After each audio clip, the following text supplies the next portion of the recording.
गुरु गोविंद सिंह जी महाराज के चार साहबजादे बाबा अजीत सिंह, बाबा जुझार सिंह,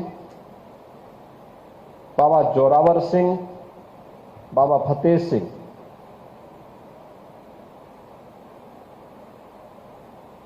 इस देश और धर्म के लिए, उसकी रक्षा करने के लिए अपने आप को बलिदान कर देते हैं।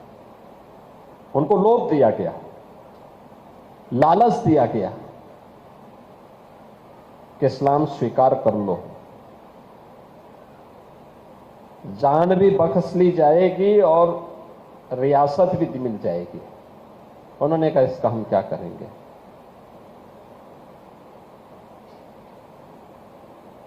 उन्होंने कहा इसका हमें कोई परवाह नहीं और बलिदान दे दिया। कहते हैं जब गुरु गोविंद सिंह जी महाराज के बड़े पुत्र युद्ध लड़ते हुए वीर गति को प्राप्त होते हैं, बलिदान करते हैं अपने आप को, दूसरा पुत्र युद्ध लड़ता हुआ वीर गति को प्राप्त होता है, तीसरे और चौथे को जब दुष्ट औरंगजेब के द्वारा बंदी बना करके उन्हें लालच दिया जाता है, उसके सेनापति के द्वारा लालच दिया जाता है कि इस्लाम स्वीकार कर लो, नहीं तो इतनी क्रूरता देखने को मिलेगी।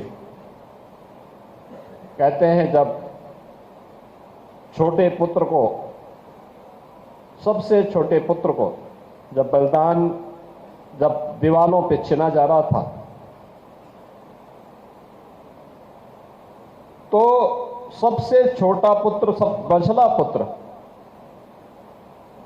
उसकी आंखों में आंसू आते हैं। तो पूछता है अपने भाई से कि आपकी आंखों में आंसू क्यों हैं? वो कहता है कि मैं तो इस धरती पर पहले मैं आया, लेकिन पहले तुम जा रहे हो। इस बात से मुझे आंसू आ रहे हैं क्योंकि पहले तो अपने देश और अपने धर्म के लिए मुझे जाना चाहिए था। और उन्होंने अपने आप को बलिदान कर दिया, लेकिन विधर्मियों के सामने कभी झुके नहीं। ये जो गौरवशाली इतिहास जिस सिख जाति का हो,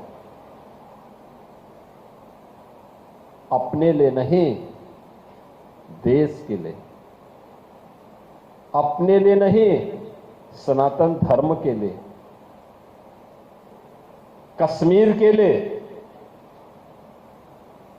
जिन्होंने अपने आप को बलिदान दिया हो, देश के लिए अपने आप को बलिदान दिया हो, सनातन धर्म के लिए जिन्होंने अपना बलिदान दिया हो, आज ये हम सबकी जिम्मेदारी बनती है कि उसके प्रति कृतज्ञता ज्ञापित करने के लिए हम भी उन सिख गुरुओं की उस परंपरा के प्रति कुछ कृतज्ञता ज्ञापित करें।